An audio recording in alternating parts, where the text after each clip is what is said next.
Happy New Year, everyone. In just a few moments, I'm going to be joined by Jamie Eisenberg and Ben Schrager. We have an awesome show coming up. The top 12 for 2020. Let's get started right now. Is Derrick Henry in that group? It's PPR. Keep that in mind.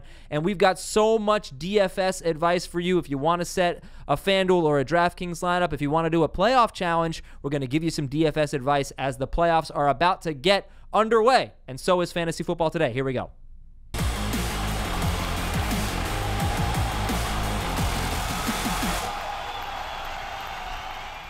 We are into 2020. Welcome to the show. It's Fantasy Football Today. It is Thursday, right? I've lost track of the days. Thursday, January 2nd. Hope everybody had a happy New Year. Special guest on the show today, Shraggy B, Ben Schrager. What's going on, man?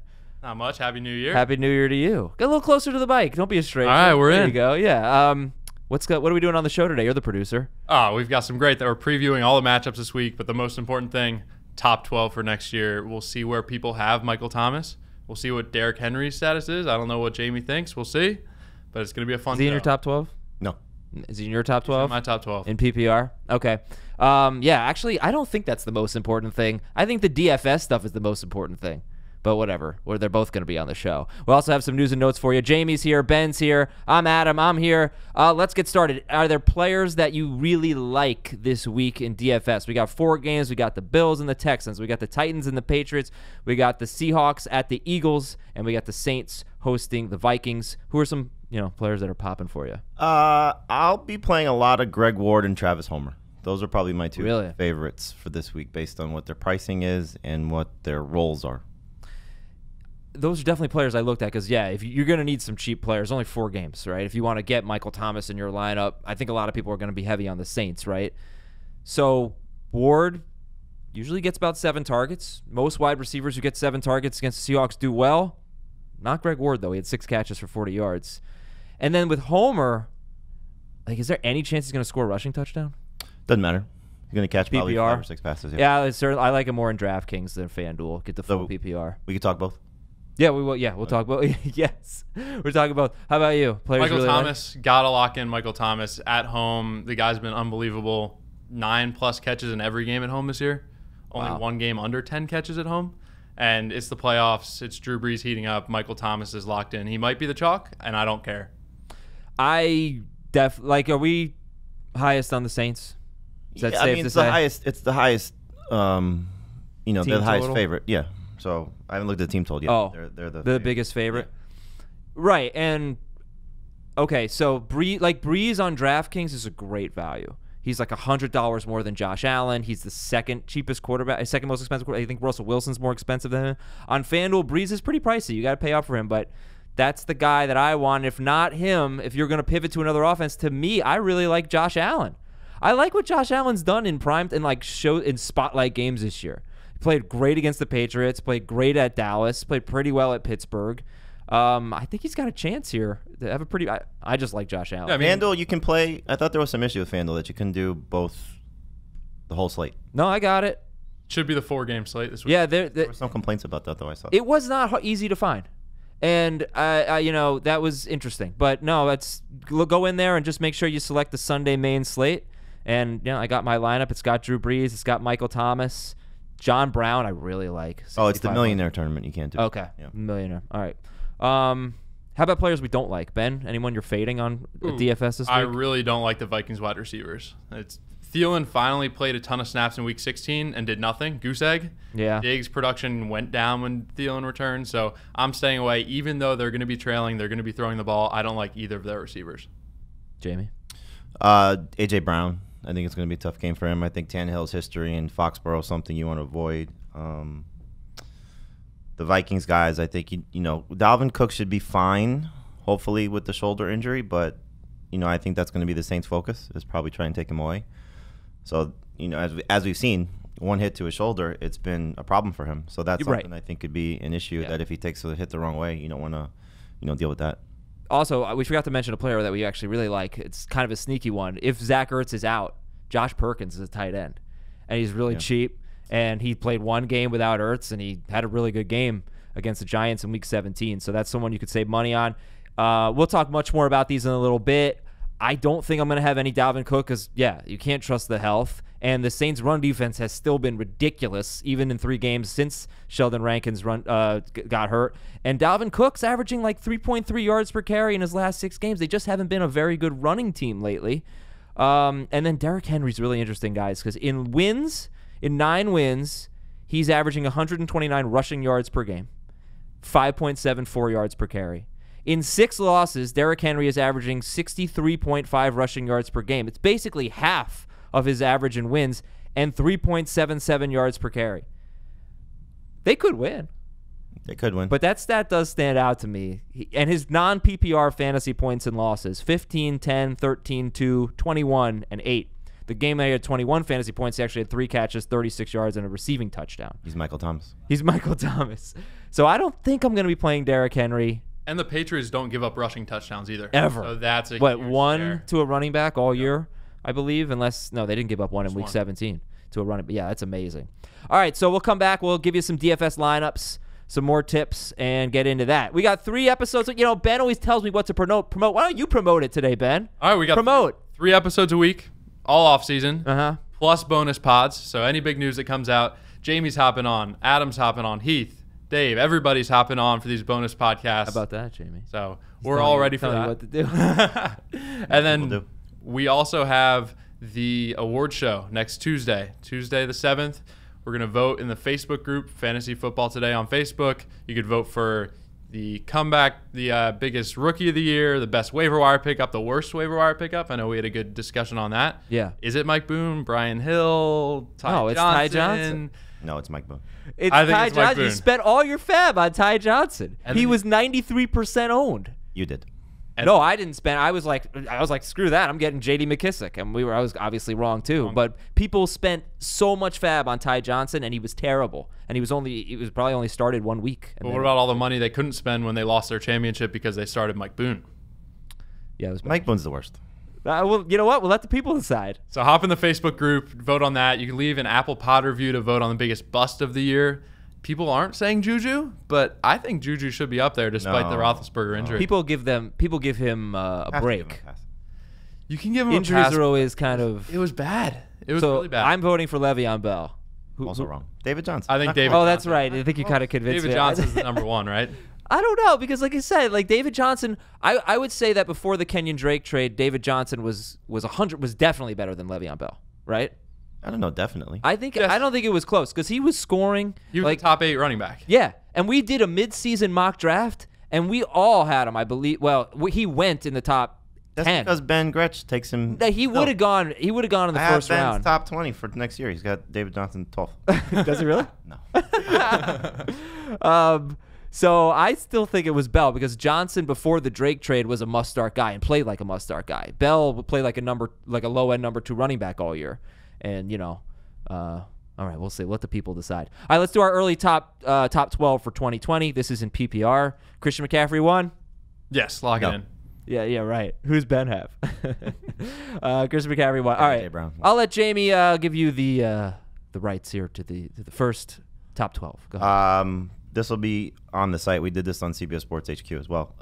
Christian McCaffrey, Michael Thomas, Saquon Barkley, Dalvin Cook, Ezekiel Elliott, DeAndre Hopkins, Devontae Adams, Julio Jones, Alvin Kamara, Nick Chubb, Travis Kelce, George Kittle for me. Okay, now let's do it again and a little slower. McCaffrey, Thomas, who was the third? Saquon, Barkley. Go ahead. Zeke, Dalvin, DeAndre, Hopkins, Adams. Adams. By the way, I had to write a very funny sentence on the wide receivers that Adam likes Cooper better than Adams in breaking down the wide receivers. Yeah. You have Amari Cooper ahead of Devontae Adams. Yeah, I don't know how I feel about that, but I'll explain. Go ahead. Hopkins, Adams, Julio, Kamara, Chubb, Okay. Kelce, and Kittle. Kelce and Kittle making your first round. Kelce, by the way, was a full point better per game in PPR than Kittle. Kelce was, I believe he would have been wide receiver 13 this year. I have this in my notes somewhere. And because I was considering him as well, did not quite make the cut. I think one thing that's so interesting, and Jamie, you have, let's see, you have McCaffrey, Thomas. So Thomas 2, Hopkins at 6, Adams at 7, Julio at 8. 4 wide receivers in your first round. Mm-hmm. This was a terrible year for wide receivers. It comes off of 2018, which was a great year for wide receivers. But I think there are really easy arguments against DeAndre Hopkins and against Julio Jones, and Devontae Adams just didn't have that good of a year. Well, if you take their points per game, and if you take it in the sample sizes, I think that matter. So for Adams, if you take his numbers post toe injury, Yeah. he would have been the number 3 receiver in PPR points per game. Right, but it was a down year. Oh, for the position, yes, but And like how You're many saying games? he had a terrible- How many games did No, he have? earlier.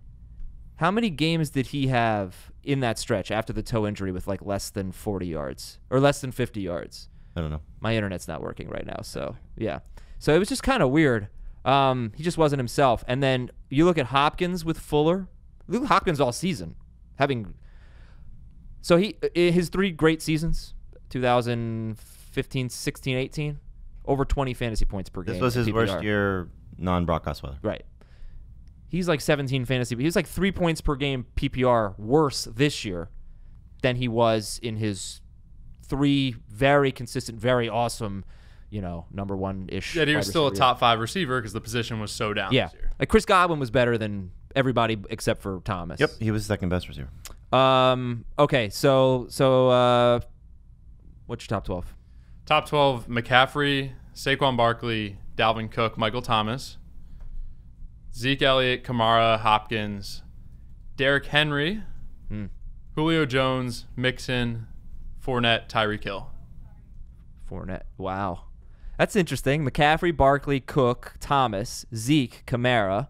So 5 running backs in your first 6. Then Hopkins, then Henry, Julio, Mixon, Fournette, and Hill. Wow. Talk about 10, 11, 12. Mixon, Fournette, and Hill. Mixon, I mean, he was RB4 from week 10 on, and it's Joe Burrow time. So, I mean, he did better with the better quarterback and Andy Dalton playing. So I don't see why he's going to be outside the top 10 of running backs. Jamie, what do you think of Mixon next year? I think he's a second-round pick, and you're the only one of the 5 other people that have ranked Mixon that have him in the top 12. Heath does not have him in his top 10 running backs. You don't have him in your top 10 running backs? No, I think I have him 11. And Ben though. Gretsch does not have him in his top 10 running backs. So But it's a not strong even, group, Not, though. not even a first-round pick. But it's a strong group. I mean, he could easily finish. I have like Aaron Jones ahead of him. I have Derrick Henry ahead of him. He was great in the second half of the season. He did that with both quarterbacks. It started with Ryan Finley, then it went to Dalton when Dalton got the job back. He did it without Jonah Williams playing the entire season. So offensive line should be better. I would imagine they addressed that position as well, at least with it. Hopefully somebody on the right side. They just paid their center. So there's a lot to like about Joe Mixon. It's just a matter of, you talked about this a lot, his numbers, wins and losses. I think he sort of dispelled that this year about how he's performed. Yeah. Because he was so good. But He's not a huge catch guy.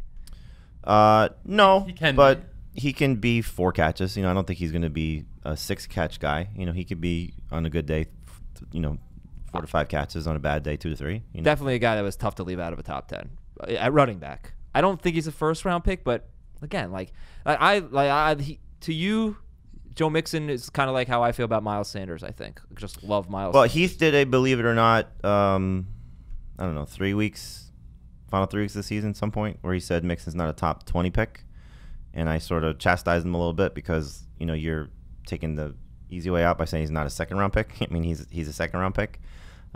He said he would take him non-PPR, I think, 22, 23, and I think PPR early round 3. I mean, would you take him over Josh Jacobs? Because it's I do. very I similar do. touches. I don't. And he's going to catch the ball more. But as of now, it looks that way. I think that they'd be smarter to get Jacobs more involved in the passing game, but they're very similar. It's just, yeah, I don't really have a strong preference. That's the thing. Like I said to Jamie, New Year's resolution, nobody's going to tell me I reached on someone. If I want someone, I'm taking him. If you want Joe Mixon in the first round, take him. It's totally justifiable. There are, I think, of the 5 of us who I wrote about, there was 7 running backs, I think, that we all agreed on, which were McCaffrey, Saquon, Cook, Zeke, Kamara, Chubb, and Henry, that we all had ranked in the top 10. And then there were 3 or 4 guys that we all different on. Like for me, I had Aaron Jones, Mixon, and Fournette rounding out my top 10. You had Sanders, Jacobs, and I think Jones rounding out your top 10. Ben had Jones, He had to have Sanders. Jones, Sanders, and maybe Mixon for him. I think it was him. Heath didn't have Mixon. He had Fournette. He put Gardner Minshew at running back. But he had Fournette. I forget who else it was. But anyway, there was a different guy for almost everyone. I was surprised, though, the people that left out Mixon. And the other question is, Austin Eckler is not on our radar right now in the first round. If there's no Melvin Gordon, chance he's a first round. Is there any chance we take him early second, late first? Yeah, late second. He was. What did he finish? In PPR, like the number 4 running back or something? Right. It's not just they're letting Gordon walk. They're going to bring somebody else in because they're not going to go with just Jackson and Eckler as the top 2 guys. They'll bring in somebody else to compete with Jackson for that. I mean, it's not that crazy, but I think what is he won't be a first round. Interesting though is that Aaron Jones is the number 2 running back in both formats, and he's barely a top 10 running back for a lot of us. It's one of the responses I got was, you guys, if this is the ranking for Aaron Jones, then he's going to be a steal. And I think I had him the highest 7. I just don't. I mean, people look at that. He scored so many touchdowns. He just doesn't get the touches. That it's plain and simple. All right, so my top 12 is McCaffrey, Barkley, Zeke, Dalvin Cook, Michael Thomas, Alvin Kamara, Nick Chubb. Oh, yeah, no, but you guys didn't have Chubb in your first round, right? Yeah, I did. Oh, you did? Mm-hmm. Oh, sorry. 11. Oh, 11, okay. Chubb, I have 7. Then I have DeAndre Hopkins, 8. Julio Jones, 9. Miles Sanders, 10. Tyreek Hill, 11. And I don't really like Amari Cooper at 12, but I currently have him at 12. We don't have a Bucs wide receiver. It's just like 12 is so interchangeable. You're reaching for Sanders. I'm not reaching for Sanders. I'm not. Like, I'm not at all. He's the man. Let me tell you something about Julio Jones, by the way. 16-game pace with Calvin Ridley. 92 catches, 1,355 yards, 5 touchdowns on 145 targets. What's his lowest? I have different numbers for his points per game, but his points per game was first time under 18 since it's almost everyone. It just was a bad year for receivers. I think he can bounce back, but his last 3 games, he had 45 targets. He had 2 touchdowns in those games, and they were both in one game at San Francisco when he had 20 targets, but they came without Calvin Ridley. So I think you saw Fuller step up a little bit when he was healthy. You saw Ridley step up, and it did hurt Hopkins, and it did hurt Julio Jones. We still have him in the first round because you don't just go by what happened this current year. He's the one that makes me a little nervous because he's going to be 31. You know, this is the point where receivers tend to start to dip a little bit. And so you wonder if Ridley's improvement, what they do with Hooper, which is going to be big, he's a free agent. Do they upgrade the backfield with maybe a different guy that could be a better pass catcher? Not that Devontae Freeman obviously struggles in that regard, but could they add somebody else that maybe takes away a little bit from Julio? And Ryan's going to be older, you know, so there are some things you look at and say, okay, it's not going to be a huge decline unless he gets hurt, but it could be a little bit of this is where the Andre Johnson dip comes in, the Larry Fitzgerald dip comes in, you know, the elite wide receivers. I don't know why I use Andre Johnson, but, you know, he's great. But where the top tier guys start to show some flaws, and you wonder if this is when it starts to happen to Julio. I hope not. I'm not ranking it that way, but it wouldn't surprise me. And then does Calvin Ridley get a huge boost then? You think next year's a huge No, I don't think Ridley. I mean, Ridley still has a long way to go. I don't think this is, the passing of the torch where the second guy becomes the lead guy. You know, like we saw, it didn't happen in terms of the touchdowns, but, you know, Juju was better than Antonio Brown and almost everything else their final year together, which Antonio can't let go of. But, you know, I don't think that's going to happen yet, but it could. You know, I mean, Ridley's got to really take a huge leap for that to happen. Yeah. You know, none of us had Lamar Jackson. Where would you take him? I honestly wouldn't take him because I'm not going to take him in the first 3 rounds, and I think he's going to go in the first 3 rounds. I just think it's going to be so tough for him to repeat as number 1. There hasn't been a quarterback to repeat as number 1 since, I believe, 2012 with Drew Brees. Wow. And that's just really scary because Patrick Mahomes did really well last year, and he was good this year. He wasn't number 1. Lamar Jackson could be number 1 again next year. I don't think he's repeating these numbers, so I wouldn't take him. Jamie, what about you? No, he's a late second round pick. Same where I was telling people to take Mahomes, but he's not going to make it. He's a first round pick. I mean, there's nothing we could say, we could scream at the top of our lungs. He's going to go in the first round.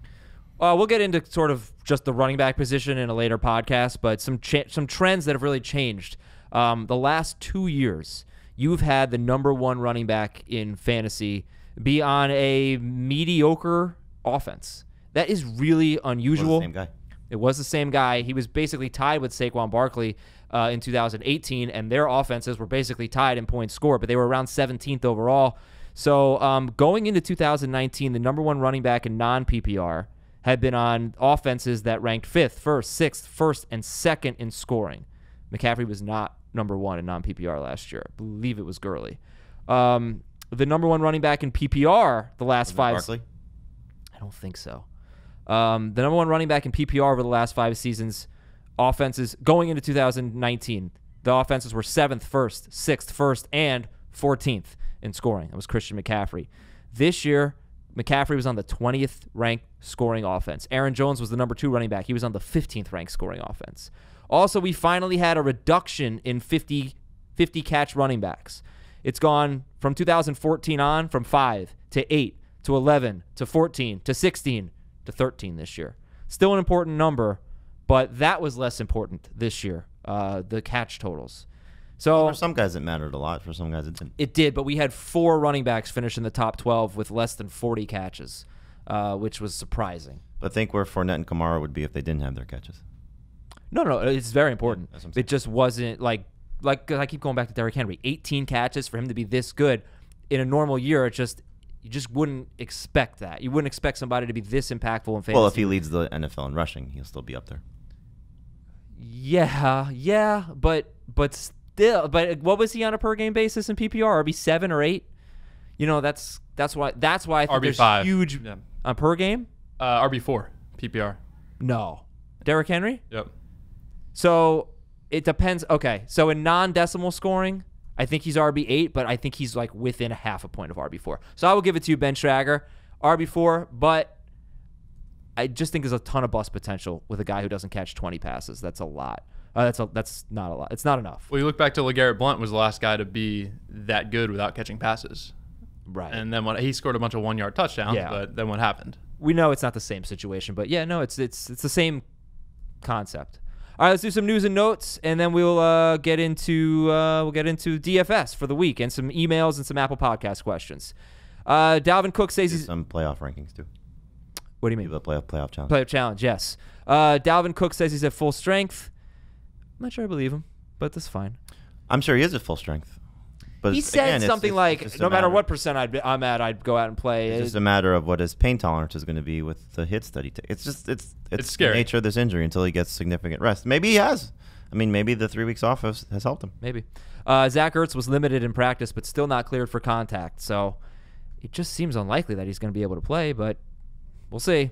Miles Sanders missed practice. That did like a low-level ankle sprain. I've got him in the lineup. They didn't actually practice. Right, It was yeah. an estimation. So I'm hopeful for. Are we more hopeful for Sanders than Ertz? I think so. I'm going to guess they both play. J.J. Watt will play, but he's not. It doesn't seem like he's going to get his full share of snaps, right? No. And that's important because their run defense is a lot better with him. So I think the Bills still might be able to run the ball, I think, on the Texans. But Watt should be in there on the obvious passing downs. And the Texans are really bad against receiving backs, and Singletary is going to be on the field for those downs. So I think regardless, Singletary is a nice play this week. Will Fuller making progress, so we're hopeful for him. Tennessee cornerback Adoree Jackson practice. Looks like they'll get him back this week finally. Freddie Kitchens. I think everybody practiced for them but Adam Humphries. Okay. Freddie Kitchens and Todd Monken, their offensive coordinator, were, quote, never on the same page, according to The Athletic. This was kind of an explosive article. I mean, bottom line, dysfunction this year in Cleveland. Oh, it should be better. Chicago fired their offensive Were we coordinator. debating which job would be better the other day? Yeah. Spoke to some of our NFL guys. They don't think the Browns job is attractive at all Why? because of the owner. Yeah. Okay. And that they don't know if Baker's really that good. Do you care about Mark Helfrich being fired, Jamie? No, because Right. this is the scapegoat. This is I couldn't get Matt Nagy to work. I mean, Matt Nagy is saying I couldn't get Mitchell Trubisky to work, so this is your fault, and it's your fault, and it's your fault when it's his fault. By the way, okay, I got some cool stats for you. So, according to CBS Sports Research, I'm just reading this verbatim from our website. According to CBS Sports Research, Bill Belichick is 14-13 as a head coach when facing one of his former assistants or former players. He's 12-13 in the regular season. He's 2-0 in the postseason. The 2 playoff victories came against Eric Mangini and Bill O'Brien. While 14-13 is still a winning record, it's hardly the type of winning percentage that New Englanders have been accustomed to when speaking about Belichick. In fact, his recent totals are a bit more alarming. Dating back to just the start of the 2018 season, Belichick has faced O'Brien, Patricia, Vrabel, and Brian Flores, all either former assistants or former players. In that time, the Patriots are 2-4. They've outscored their opponents 136-135, but that's largely thanks to a 43-0 victory over the Dolphins. If you take out that game, former Patriots assistants or players are outproducing Belichick-led teams 135-93 over this recent stretch. How about that? He's obviously facing... So you're picking the Titans to win? No, but I can't imagine, like, the fact that I feel so... The fact that I feel such little confidence in the Patriots right now is, it's just it different. speaks to what you've seen. I mean, yeah. They haven't looked good offensively really all season, or at least the latter half of the season, and the defense has shown the flaws that we thought that they could show when they faced some tougher opponents. Yep. And Ryan Fitzpatrick. And Ryan Fitzpatrick. Tannehill's just playing like really well, and his history in Foxborough is awful. Now, obviously, that came as a member of the Dolphins when the Dolphins were bad, but it's hard to imagine them losing at home to the Titans.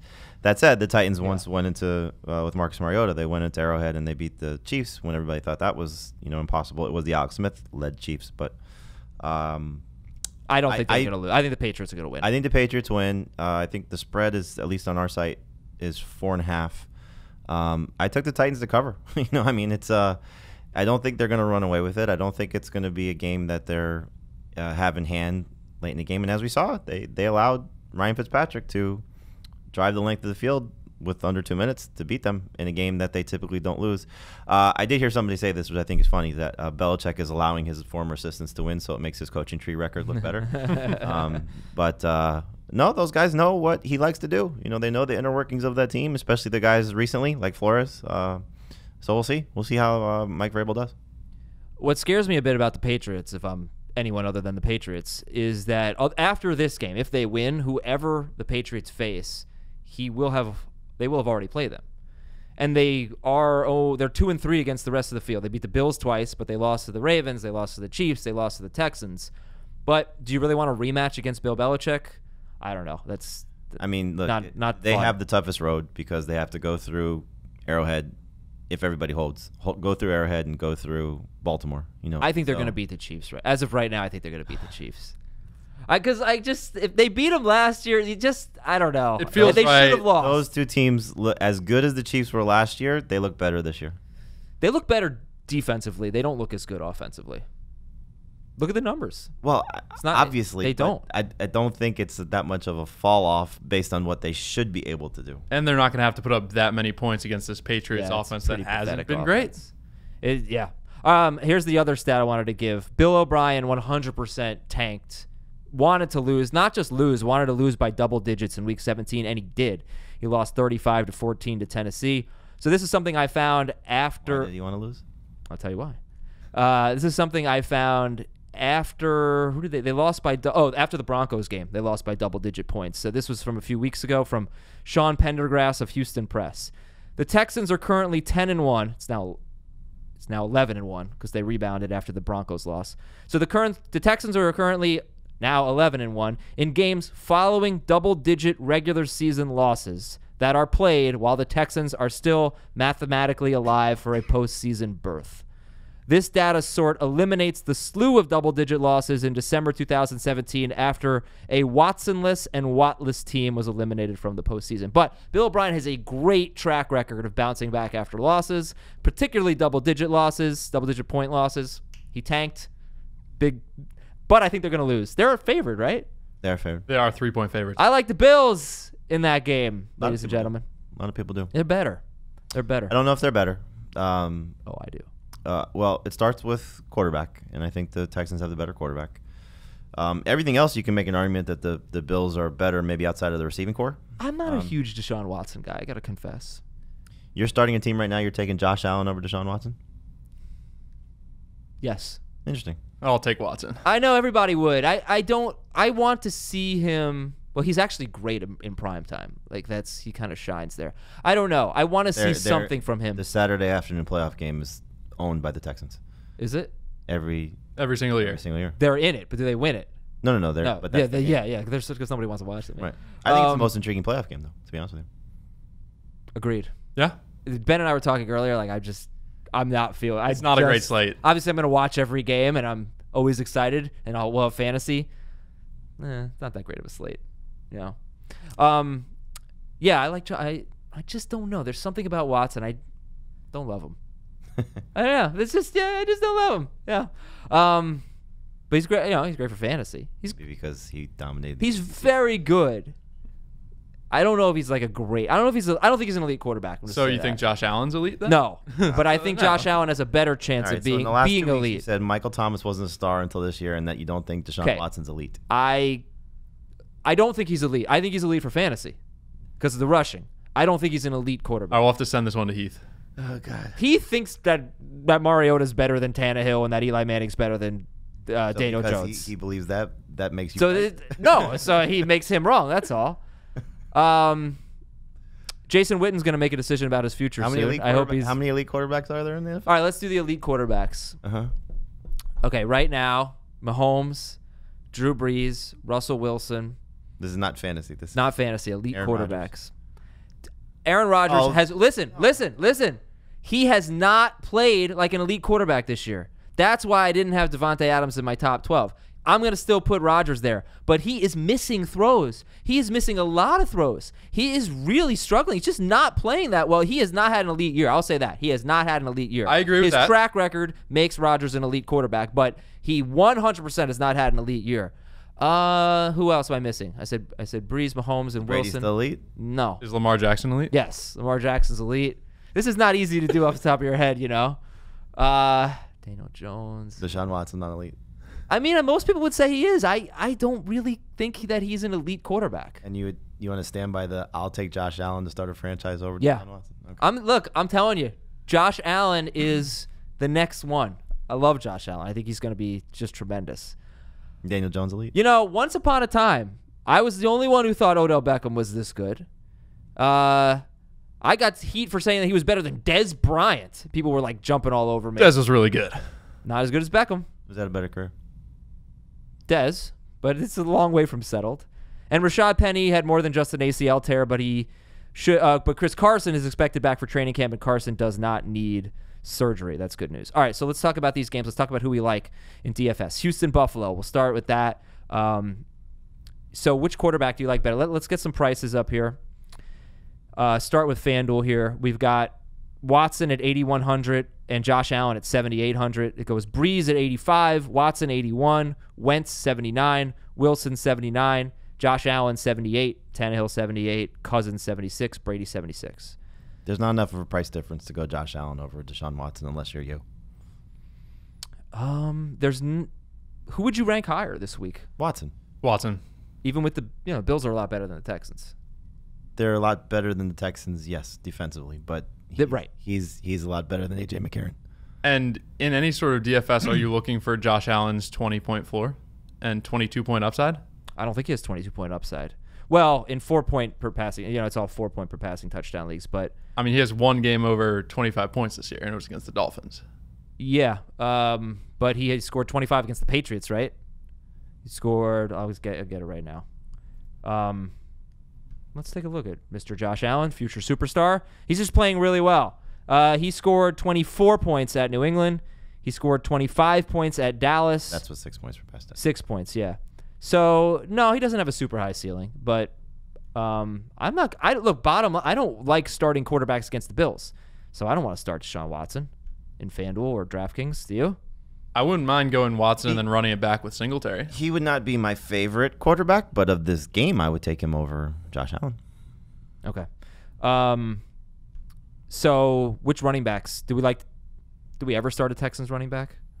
No, I mean, this is the interesting part of this game because that's the weakness of the Bills' defense is their run defense. Now, that could still be Watson taking advantage of it, but they're a little in the middle.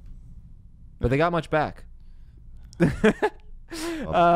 Thank you. Devin Singletary is on FanDuel a tremendous value.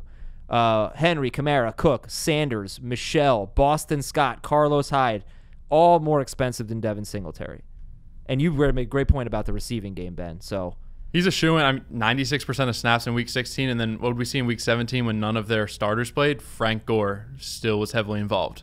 They don't care about using Frank Gore. It's going to be a Singletary game. But he is more expensive comparatively, on DraftKings. It's Henry, Cook, Kamara, Miles Sanders, Devin Singletary. They forget to throw to him sometimes, which is so frustrating. Now, they did a better job toward the end of the season, but it's maddening sometimes what they do. So Texans' run defense was really bad without J.J. Watt.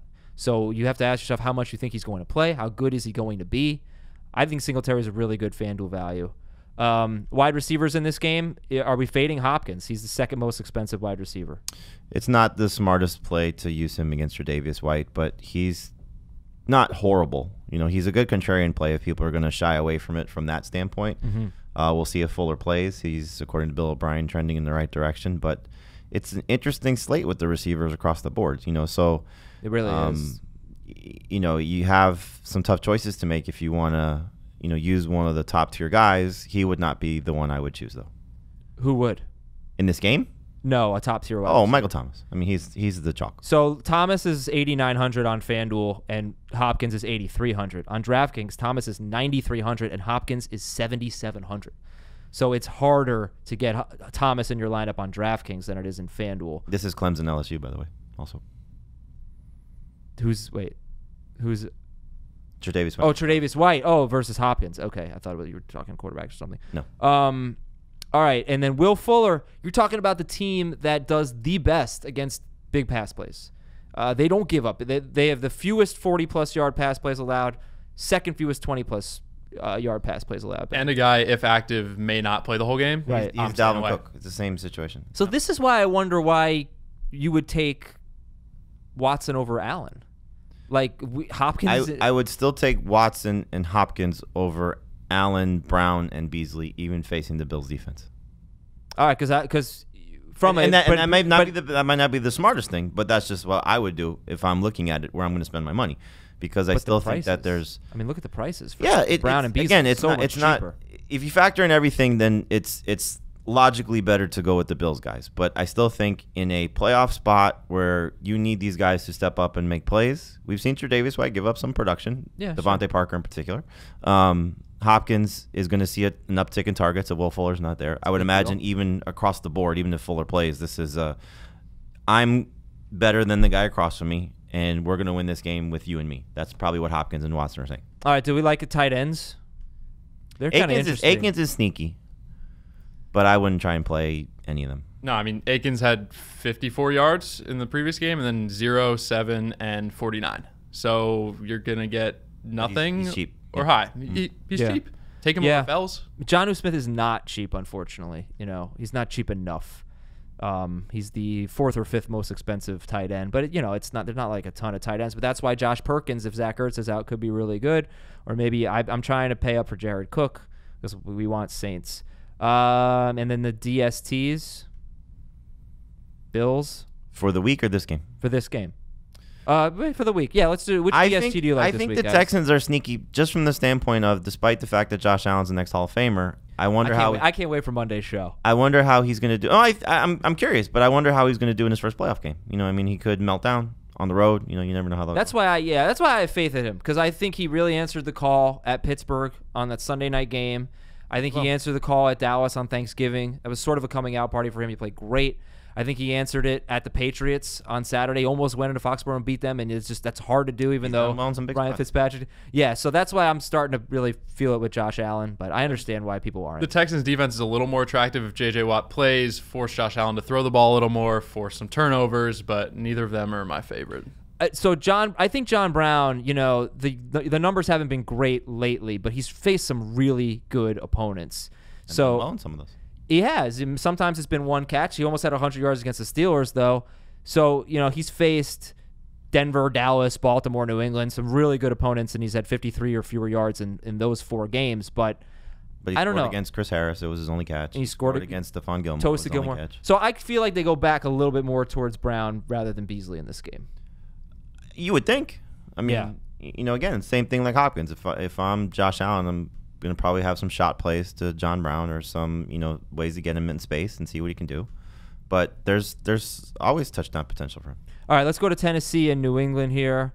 And Ben, what do you like? Who do you like in this game? Would you start a quarterback in this game? I'm not touching the quarterbacks in this game. I don't want to touch Derrick Henry, and I don't really want to touch Sony Michel. I think James White is a value play, and Edelman is a huge value play. Yeah. Edelman's cheap, and also if he's healthy, he's going to be the guy. We've seen it in the playoffs all the time. If he's And he healthy, says he's healthy. He says he is. Feels good. So I think Edelman's a great play, and then I do like James White. Particularly on DraftKings for Edelman, he's the It's sixth most interesting, though, expensive receiver. Full PPR. Because James White's not going to do anything running the ball. So if there's touchdown potential from those guys, it's coming from Brady. Right. So Brady's a sneaky play, I think. I had to choose between James White and, I'll tell you in 1 second, Adam Thielen on FanDuel. I think they're the same price. I actually went with Adam Thielen. I've had James White in there, and I took him out because James White, he has 10 catches combined in his last 3 games. I think we've been overrating him a little bit, but I do also feel like he's a kind of a big gamer, Right. But I went with Thielen. I think Why? they'll be chasing points. I think Diggs would get tougher coverage at this point, and I'm hopeful that Thielen is healthier now. Sat out week 17. We can't forget what Thielen's been for basically 2.5 seasons before this injury. He's been he really has been But one we of the don't best know wide how healthy receivers. he is. We don't. So it was the last guy I put in my lineup. I had $6,200 go. White, Thielen is kind of a gut feeling. I think could play well. White is Could play well. safer, Yeah. but as the number 2, I think number 2 receivers in a catch-up game, chasing points kind of game, when the number 1 cornerback is so good, probably going to be more on Diggs. I think Thielen's got a chance there, but I understand White would be safer. And don't forget now, Janoris Jenkins hopefully is up to speed too. So, yeah, it's true. He's certainly better than Eli Apple. So, Jamie, how do you feel about Derrick Henry, and how do you feel about Sony Michel? Sony Michel is just too tough to trust. Give him credit. He finished the season with 3 straight games of 100 total yards or touchdown. So he's been getting better based on what his numbers were the majority of the year. But I just think that this is not the spot to say, oh, I'm going to go trust Sony Michel. So I don't love him. Henry, I think he's going to be the game plan for Belichick. I don't think he's going to say we're going to take our chances losing to Ryan Tannehill. They're going to say we're going to stop. They'll say that we'll take our chances losing to Ryan Tannehill. They're going to try and stop Henry. So it's tough to spend the money for him based on if he doesn't score. Now, that's hard to say because he scores more. He scores all the time. Right. Their run defense has been really good lately, except one game. They struggled against Joe Mixon. They did pretty well against Zeke. They did well against McCoy. They held Devin Singletary to 3 yards per carry. So their run defense is playing very well. And I just don't see how you justify spending $1,300 more on Henry than Kamara.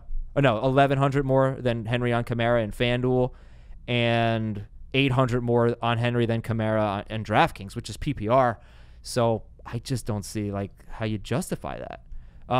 Any wide receivers? AJ Brown now. It's why would you take the chance of him versus Gilmore, and he's the one guy that the Patriots have to really worry about. Jonnu Smith could play well. Why did I put Jonnu Smith in the other game when we were talking about tight ends? We're just comparing him. I just realized that. Weird. I'm sorry. Yeah. Corey Davis, Tajay Sharp, they can make plays, but if you're the Patriots, it's stop Henry, stop AJ Brown, and then you sort of cripple this offense a little bit if you could take those 2 guys away. As crazy as it sounds, I don't mind Corey Davis as a cheap play. Just under 5 targets a game the last 4 games. You think they take AJ Brown out with Gilmore, they're not going to be able to run the ball. I think Corey Davis could find the end zone. Obviously don't love him, but he's cheap. All right, Minnesota, New Orleans. The last 3 Saints home playoff games, they've all been in the last 2 seasons. They played 3 games at home. They beat Carolina 31-26. They beat the Eagles 20-14. They lost in overtime to the Rams 26-23. So they haven't blown those opponents out. They scored 31, 20, and 23 points in those games. They're just playing so well right now, and they're completely rolling. Jamie, do you want a quarterback in this game? Yes. You pay up for Breeze? Yes. You believe Russell Wilson's more expensive than Breeze on DraftKings? Doesn't make sense. Yeah, it doesn't make sense. Only $200, but still, it makes no sense. You pay up for Michael Thomas on DraftKings. Look at the price differences, though, on DraftKings. Doesn't matter. Okay. It's tough to get him in your lineup. No, it's not. Yeah, much easier on FanDuel. Kamara. How do we feel about Kamara? Still not a ton of touches. Yes. Ben, how do you feel about Kamara? I like him, and I don't mind playing Breeze and Kamara because Kamara's going to catch so many passes that you can play both of them. Who's a better value? I lied to you before. I did do a lineup on DraftKings a couple days ago, and I have Breeze, Kamara, Thomas stack. Oh, all right. I'm interested. Can you get the rest? Sure. Of it? Travis Homer's the other running back. Beasley and Greg Ward at receiver. Dallas Goedert at tight end. I'm playing Akins at flex because you need somebody cheap and hopefully he catches a couple passes, and then the Texans DST. What's the price difference, Akins versus Perkins? And would you go with Perkins? I don't know if I'd play Goddard and Perkins, but it's something to consider for sure. Yeah, and it would only be if Ertz is out with Perkins, I assume. Perkins is 2,900 on DraftKings. Akins is 2,800. Yeah, so I would play Perkins over Akins. Okay. If Ertz is out. I have a Kamara Breeze lineup. I don't have Michael Thomas in there. I have James White, Edelman, DK Metcalf, John Brown, Jared Cook, Jonnu Smith at flex, and the Saints DST. So, I don't mind that either because if you get Jared Cook in there, you're not going to want Jared Cook, Michael Thomas, and Kamara with Breeze, but one of his pass-catching weapons and Kamara is a great way to go. That was a DraftKings lineup. I have Breeze and Michael Thomas on FanDuel. I'll give that lineup in a little bit. Do we like any Vikings? I mean, you like Thielen? I do like Thielen. Yeah, I think he's interesting. I like him more as like kind of a desperation play, and I like him more on FanDuel than DraftKings. I mean, if you tell me Dalvin Cook's playing 4 quarters at what he usually does, I'd play him. But that's just the risk. You just don't know. Yeah. And how cheap is Madison? Let's find out. Well, we don't know that Madison's going to play. He's expected. He's expected to play, and if Dalvin Cook is limited in any way, we know he'll be on the field. 5,200 on FanDuel. Yeah, but again, 48 on DraftKings. The only way you're playing Madison is if you know Cook is going to miss time because they're going to give Dalvin Cook every touch that they usually do. So it's just I don't think it's worth it unless, of course, he's not going to play. It's only sitting or not sitting. By the way, I think Diggs has like 11 targets in his last 2 games since Thielen came back, so he's risky, obviously. Jared Cook is the 3rd most expensive tight end. He's, would you start Cook or Goddard if Ertz is out? Goddard. I'd play Goddard and go to the Michael Thomas route. What did Goddard do in Week 17? Wasn't great, right? Well, he had an amazing catch. He was solid.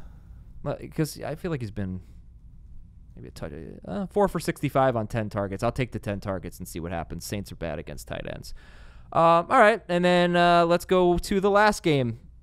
Kind of feel like this is the toughest one to figure out from a DFS standpoint. What do you think? This is the Seahawks at the Eagles. I think Russell Wilson's worth playing. We've seen enough from this Eagles defense. I know they've played better of late, but it's still Russell Wilson in a playoff game. I think he's, Look at these prices on FanDuel. Tell me what you like the best. Breeze 85, Watson 81, Wentz and Wilson are 79, Josh Allen 78. I would put Wilson second behind Breeze. I agree. You talk about low upside for Josh Allen. Russell Wilson in 6-point leagues, more than 23 fantasy points once in his last 10 games. He threw 45 passes against the Niners, and he scored 23 points. Though. So the Eagles' defense is confusing because they had like a horrible stretch, and then they've been really good lately. Pass rush has been great, and that's going to be a problem for Russell Wilson. But I think, again, you just look at what the limited options you have available to you. Watson against the Bills could be okay. Josh Allen's first playoff game on the road could be okay. You guys talked about what the ceiling has been for Josh Allen. Russell Wilson's got really a 2-game sample size now of his running game falling apart. The game where it happened was against Arizona, and the game without them against San Francisco. If you tell me, just like you said, 10 targets for Dallas Goedert, you tell me Russell Wilson's throwing 40 times against the Eagles, I'll sign up for that. Yeah. No, I mean, I definitely considered that. And then who would you rather pair him with, Metcalf or Lockett? Probably still Lockett just based on the big playability, but the targets in Week 17 were interesting. The fact that Metcalf had 11 and I think Lockett had 7, that kind of tells you, I think, where they're trying to go a little bit more as the season has gone on. Well, but then you go back 1 week earlier, and then it was a Lockett show. I think that but Arizona put Peterson on Metcalf. I think they're so close that you should just save the money. The price is definitely something to consider because Metcalf is considerably cheaper. Yeah, and now Malik Turner and Jerron Brown are both hurt, or David Moore's hurt. I forget which one. Jerron Brown is hurt. So you have some probably target consolidation coming to those guys that could help. I think Travis Homer's a great play. Just based on the cost and what he did. Do you Maybe think Marshawn Lynch gets a bigger role this week? But do you think he's a great play in FanDuel? Because the catches are what's attractive, right? He's like 10 catches in his last 2 games, something like that. Yeah, like I said, we know who's going in at the goal line. But again, look at the pricing. So he's only $100. Singletary at 100 more, but if you are looking to save a couple dollars, if it's you want to play Singletary and Homer, and then you can get probably Breeze and Thomas in your lineup that way. So would you rather play Singletary in the Bills defense or Homer in the Seahawks defense? Probably Homer in the Seahawks defense, just because while Wentz has been amazing, you just never know because he's just got such little weapons. If Ertz is out and Sanders is out, Boston Scott was amazing, but can he do that again? And we saw, they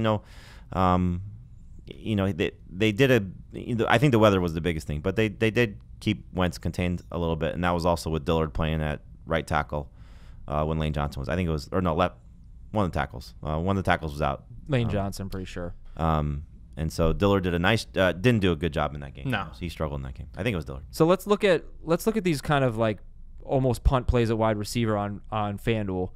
Will Fuller, Greg Ward, Traquan Smith, who continues to catch touchdowns, particularly at home with Drew Brees, Mohamed Sanu, Corey Davis, N'Keal Harry, etc. Jamie, who do you like in that group? Greg Ward.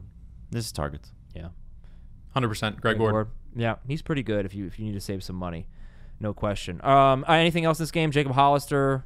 Hollister had a touchdown the first time. I think we've true. seen enough. The Eagles defense. Kane Smith had a good game against them, right? Week 17. I don't remember. I don't think he did. Let's find out. Thought he did. Thought he had 80 yards receiving. Could be wrong. He may have. They're okay. I think they're top 5 against tight ends in terms of fantasy points. Oh, good call. He had 98 yards. That's right. Yeah, 8 for 98 on 11. That's what we talked about that and Evan Ingram's future. Right. It's a big game for Caden Smith. Hollister should have scored against him the first one. Russell Wilson just completely missed him in the end zone. And he's, not a bad option. Look, Hollister should have scored against the 49ers as well. Getting tackled at the goal line. I think it's true. I don't think he's going to get a ton of targets because Lockett's been getting more lately. And that first game against the Eagles, if he's thrown 40 times with the guys that are out, he'll get 6. Lockett only had 2 targets in the first game, and he's had 7 or more in 3 straight games. All right, so let's do some lineups here. I gave you a DraftKings lineup. For me, it was Breeze, Kamara, James White, Edelman, Metcalf, John Brown, Jared Cook, Jonnu Smith at flex, and the Saints. And on FanDuel, Breeze, Singletary, and Miles Sanders. Obviously, hope he plays. Michael Thomas, DK Metcalf, and John Brown. Jared Cook, Adam Thielen, and the Bills. So for me, Breeze and either Kamara or Michael Thomas are musts. John Brown will be in my lineups. I do like Jared Cook as a third Saint. And then, James White is more interesting in PPR. I think Devin Singletary is a really good value. Ben, what are you looking at this week? Exactly what you just said, but hammer the Devin Singletary. I think that's the key play. And then I think Homer and Seahawks defense is the stack that I'm going with all the time. I think the 67% of snaps last week, I don't think it's going down. Lynch did not impress outside of the red zone carry. I think Homer is going to be a great play with the Seahawks defense. And then the Saints, Drew Brees, Kamara, Thomas, get them in the lineup. Okay. Jamie, you got lineups? I gave you the one on DraftKings, so I'm just doing one on FanDuel right now. What do we got so far? Maybe we can fill it out Russell together. Wilson, Kamara, Singletary, Thomas, Metcalf, Greg Ward, Hollister, and then I need 2 more spots. All right, you need a DST and a flex. Go ahead and pick that DST, and then we'll all flex together. The flex is probably going to be Travis Homer. But okay. By the way, while Jamie's filling this out, I saw Uncut Gems yesterday. What'd you think? What do you think? It was good. It was. I don't know if this happens to you a lot. Sometimes there are movies you don't know how you feel about it until like hours later, and as more time has passed, I've liked it more and more because it's such an intense movie that you have to like decompress, reflect a little bit. Yeah, it's just like nonstop, just intensity. So it's good. It's stressful, but it's a really good movie. I recommend it. Uncut Gems, ladies and gentlemen. Did I give you enough time, Jamie? Went for a run yesterday, Ben. Okay, in Florida. First time running. I had my Noble shoes. How'd it go? Noble. It went really well. It was like 7:30 in the morning. Weather was really nice. Nice little breeze. Had some music playing. Some 90s rock, like Spotify mix there. A beautiful day. It was good. It's just good to be able to get outside. You were up in north. I was up north. Terrible up there. I didn't want to go on a run. Exactly. Back in Florida, I'll be running all the time. How long does it take to pick a flex? I was just letting you talk. Oh, okay. Go ahead. What do you got? I went with James White. James White. Okay, cool. Who in a vacuum, James White or Travis Homer this week? James White. James White. Okay. Playoff challenge. So we do it on NFL.com. I do a few different ones. Some private ones. We usually have like a office league on NFL.com, and the way it works is cumulative points throughout the playoffs, and you start like There are different ones. That one in particular, but yeah, go ahead. All right, but yeah, the cumulative points throughout the playoffs, and you get bonuses. If you had Drew Brees in your lineup in week 1, he's well, let's take somebody who's not playing. Lamar Jackson. So Let's say you Lamar Jackson. You want the goal would be 3 games. If you can get 3 games out of a guy, that's ideal. Yeah, but there's not all 3 games aren't created the same. Like if you get 3 games out of Lamar Jackson, you're not getting anything in week 1, but in week 2 you're getting double his points. In week 3 you're getting triple. You're talking about bonuses. I'm just talking about in general. You want to get 3 games out of your team. The fun part about these playoff challenges is you're not just picking players, you're picking games. You're trying to figure out who's going to go to the Super Bowl. Biggest thing you got to do. Yeah. You don't have to, it doesn't matter who's going to win the Super Bowl. You just need who's going to the Super Bowl. And the Saints are really interesting because how do they do? They win week 1, assuming they win. How do they do probably at Green Bay? Well, it would be at Green Bay. At Green Bay in week 2 in potentially horrible weather outdoors. I think that's kind of interesting and maybe a trap. And they're so much better than Green Bay, in my opinion. They're so much better. But do they win that game? But they're better. I think Green Bay stinks. Not stinks. I think they're the Deshaun Watson of. They're good, not great. How do they do in that? Does that scare you off from putting a lot of Saints in your lineup? That's the one that you look at and say, I want 4 games of Drew Brees, 4 games of the Saints, but I'll take my lumps with a potential low-scoring game in the divisional round because of the weather. So but you hope they pull it out because they've got to win that game to provide the value. Right, and if they do pull it out, they could have a chance to host the NFC Championship game because they, as the 3, if the 49ers get upset. So let's talk about who the 49ers would play. They would play the winner of the Eagles-Seahawks game. Unless the Vikings beat the Saints. Well, we're assuming the Saints are winning this. Yeah. And then they would play. Right. They could lose. They could lose to the Seahawks. I don't think they'd lose to the Eagles, but they've played the Seahawks twice. They'd have to beat them 3 times in 1 year. They've played 2 very close games against them. So the Saints. They lost at home. They lost to the Seahawks? They lost in San Francisco. They just won in Seattle. I thought they won in overtime. Oh, you're right. They lost in overtime, right? They're 1-1. So obviously they could lose to the Seahawks. So the Saints, if they can get by Green Bay in that second game, I think would have a decent chance of. Well, they went toe-to-toe. Obviously, was in New Orleans. That was the surprise game. The 49ers game we're talking about. 49ers Saints. Yeah. And the 49ers did lose at home to Atlanta. So let's just talk about it. Let's just shorten this because we're going to run out of time. Which teams would you target in this playoff challenge scenario? So, I mean, I wrote the story. You can see it on site. For me, I have a Baltimore-New Orleans Super Bowl. So I think you're getting 3 games out of Baltimore, 4 games out of New Orleans. There's a lot to like about players on those respective teams. I mean, there's no real receiver that you could say for Baltimore I have to have. But I think obviously for the Saints, if you're going to draft players, because there are leagues that you just have to do a draft that you can't change guys. You want to try and get Thomas, Kamara, Breeze, Jared Cook, the 4 main options if you believe that that's a team that can advance. If you're just going to take chalk, then you look at San Francisco and Baltimore. But I think, you have to sort of look at the tough games, So if you believe in Kansas City getting by New England and Baltimore, then there's a lot to like about the Chiefs guys. If you believe in maybe Green Bay making a run, there's a lot to like about Aaron Jones and Devontae Adams. So it comes down to really who you think can get to Miami, who can get to Super Bowl 54. And those are the things you want to gravitate toward. If you're able to get a wild card team to the Super Bowl, you're going to most likely win. So if you think Philadelphia can make a run, if you think Seattle can make a run, 2 teams that are potentially, go back and forth in the first run. Right. The Saints, the AFC is a little bit tougher. So let's do this. Let's talk about every team, right? Let's do the Super Bowl-o-meter. 0 to 10, the likelihood you see of them going to the Super Bowl. Baltimore. 10. 9. Kansas City. 9. 7. New England. 7. 4. Yeah, I think I'm like a 4 or 5. I can't believe that. But And then the thing is, like, I don't think their offense would be that good anyway. So I don't know that the fantasy points would be that good. They do it with defense. Who's the 4 seed? Texans. 4. 2. Yeah, they're not going to Super Bowl. Come on, they have a crappy quarterback. The Bills 2. and the Titans. 1. Okay, so 49ers. 8. 7. They're really interesting. There's something about them that scares me a little bit. I had a conversation on HQ with Eric Casillas. This was week 15, I think it was. And he said, is it just a matter at this point, the 1 seed in the NFC is the team you want to hitch your wagon to?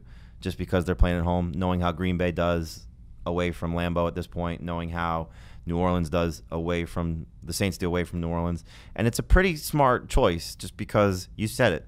The Saints having to go to Lambeau Field in January does not sound appealing to what they typically look like. No. And then we've seen the Packers now. The Packers will not win in San Well, Francisco, they right? got blasted. I think on every West Coast trip that they've made, the Chargers is the one that stands out. And the Niners. And the Niners. But, Yeah. you know, I mean, the Chargers was the one that was a little bit alarming. You know, so you look at it, can you trust them there? So if San Francisco gets home field, the thing that's you worry about is that first game because Philly right now is hot and Wentz is playing great. And then Seattle's played them toe-to-toe twice in their building. Philly hasn't beaten anyone, though. I mean, that's the thing. But they're still playing. They're hot. You know? They've beaten the Giants, You're also- the Redskins, you're also the still- Cowboys, who really aren't that good, You're also still and talking and about the Giants again. You're also still talking about. I mean, well, to be fair, you're giving Josh Allen the same credit for beating Dallas, and you know I think you got to look at it the same way. No, the Dallas game was really impressive, but that was mostly their defense. But it was very impressive. But it was a if really good this win. defense shows up for Philadelphia with the way Wentz is playing right now, they could beat anybody. I'm convinced of that. So the Packers, I don't really think they're that good, but I do think they're a pretty sneaky Super Bowl play to get there. If San Francisco loses, they're going to the Super Bowl. That's what I'm saying. Right. Because I think they have but you can't say that because you think that the Saints are going to beat them. If San Francisco loses and they get by the Saints, they're going to the Super Bowl. Yes, they will win the NFC Championship game if they're at home. I still think the Aaron Saints are going to win Jones. that game, though. I do too, but it's kind of, I guess, a contrarian play, and I think Aaron Jones will be the guy to really target. I don't really put up big numbers. Oh, I trust Adams at this point. Yeah, Yes. I do too. But like he would face Lattimore. I don't care. I do care because he could have 90, he could have 100 yards.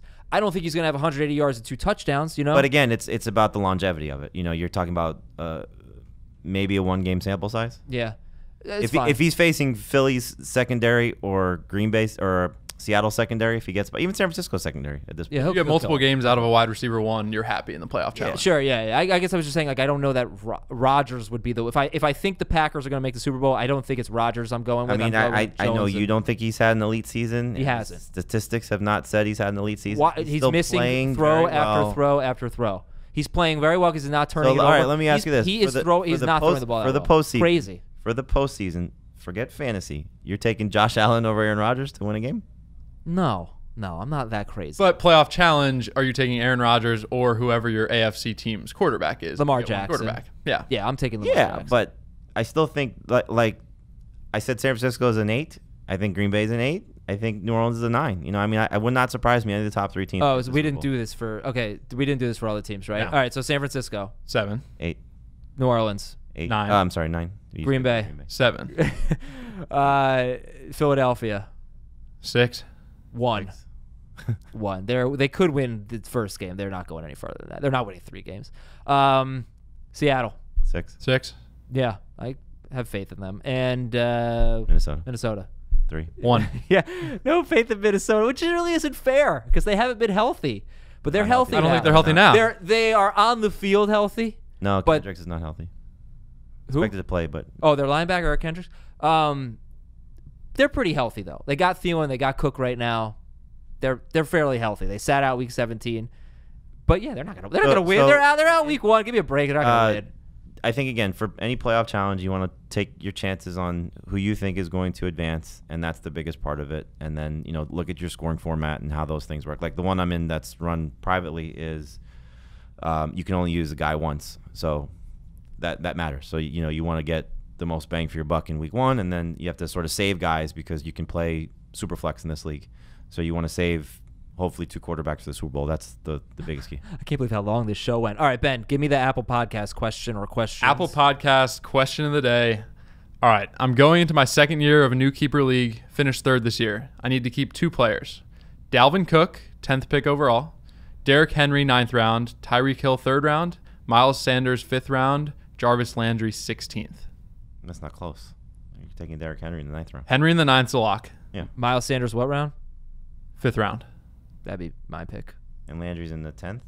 16th for Landry. Oh. So you got 16th for Landry, Sanders in the 5th round. Those are close for me. I'd go Sanders. The better player is Sanders. I'd like to see who the head coach is for Cleveland before I give a final answer on that, but I'd take Sanders for now. I'll take Sanders as well. Yep. Throwing back Dalvin Cook. All right. All right, cool. So listen, I wanted to read your emails. I didn't get a chance to today, but I promise we'll get them. If we have to do a big mailbag show at some point, we will. I will read most of the emails that come in, I hope so anyway, on the show. But I want to thank Ben Schrager and Jamie Eisenberg, and thank you all for listening and watching. I'm Adam Azer. 2020 has begun. Let's see what happens this weekend. We'll talk to you on Monday.